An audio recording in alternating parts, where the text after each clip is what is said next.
Hello, this is Timmy Black, and welcome once again to another episode of The Lives of Contemporary Artists.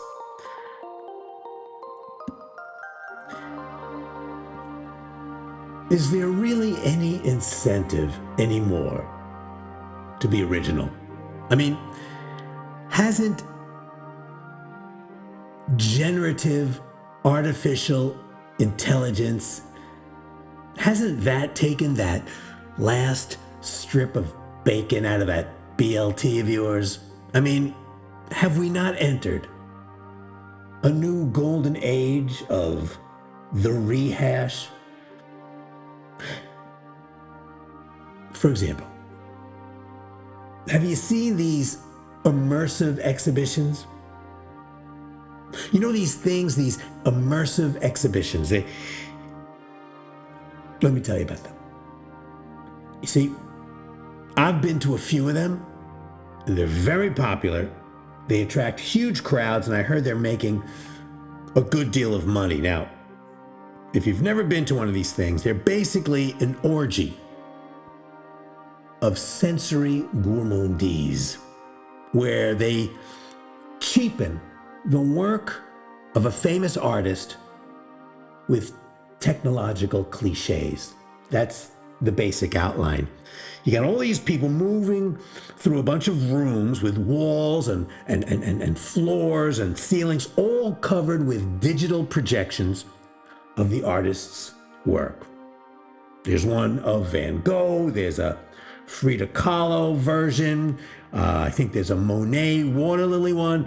I saw an Egon Schiele immersive exhibition in Vienna, and it was a kind of high-end peep show, and you couldn't get in unless you were 21 or older, which I think was a good call, because you wouldn't want your toddler's first encounter with art to be this funhouse of fornication. You wouldn't want that.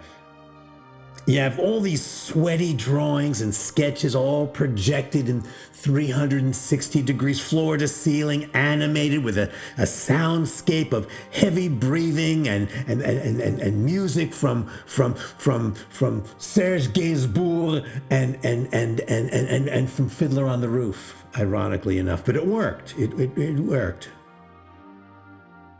But you don't want to bring your toddler to that one. I went to one in Rome about Caravaggio, which was probably also not great for kids. That's your call.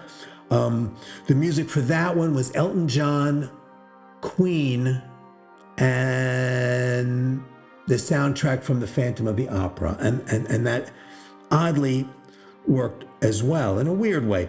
And some of these productions, some of these immersive productions have smells also. They have this the Georgia O'Keeffe one. They have the smell of burning sage. And in L.A. I saw this Jackson Pollock one, and the place smelled like a distillery with hints of cigarettes and vomit. The soundtrack for that was really good. It was Lester Young and Coleman Hawkins, and that show was really immersive. You had these headsets, and when you put them on, you got dizzy. You felt really, really drunk, and I don't know. It was really, really, really cool. That was the Jackson Pollock one. If you get a chance, go see that one. Actually, I get it.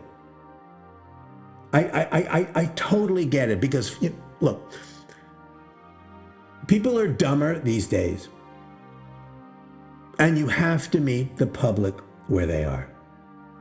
You can't expect to get any attention with a conventional museum exhibition of, I don't know, say you saw an exhibition of the drawings of say, Ludovico Carracci. That's not going to work. I don't think so. Not anymore. You can't do that. You can't, these days, you can't fill a museum with the works of Charles Sheeler or Charles Demuth or Charlie Brown, for that matter. In fact, if you really wanted to do a Charlie theme show, I think maybe a Charles Bukowski, Charles Manson, Sound and Light Vegas extravaganza might work a little bit better. But these days, you need more. You need thrills. You need gimmicks. You gotta have things that move. You gotta have things that move. People like things that move. And speaking of toddlers, even zoos aren't doing that well because the animals don't move enough. They're used to seeing all these videos with animals killing one another. They don't want to see animals lying around. Things have to move. There has to be movement. Things have to move, and they gotta make noise. If there's no noise, people won't come. And remember, it's gotta be entertaining. And it can't be that original. New stuff really scares people. It really scares people. Just ask the folks at Netflix. They have all the data. So I get these immersive exhibitions. They make perfect sense. You gotta have smells. You gotta have 3D. You gotta have projections. You gotta have projections on the floor. You gotta have them on the ceilings, the walls. The walls are not enough.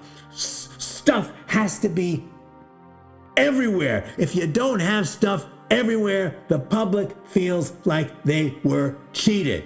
Floor, ceiling, walls, smells, music. It's gotta be a high-tech Gesamtkunstwerk. Because if it isn't a 21st century Gesamtkunstwerk,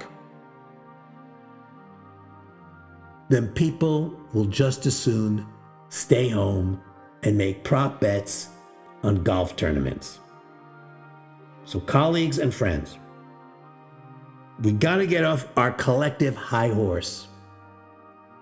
Let's assume and embrace the fact that the public has the attention span of a guppy. People are even tired of the Impressionists. They'd rather have a throbbing bass line and robotic drum machines and a large, dark room with bright, oversaturated projections of the streets of 19th century Paris with horse-drawn carriages and dudes in top hats. They don't want to see pictures by Pizarro. That's not enough. They want more. They want it fast, and they want it loud, and above all, they want it short. Drop your $45, pop in a headset, take a look around, take a couple of selfies, shoot an 8-second video, boom, and you're good to go. The complete work of art. The hyperactive, overly stimulating, pre-digested, accelerated work of art, as long as it's fast and dumb and above all immersive, because nothing is slower and more boring than the lives of contemporary artists.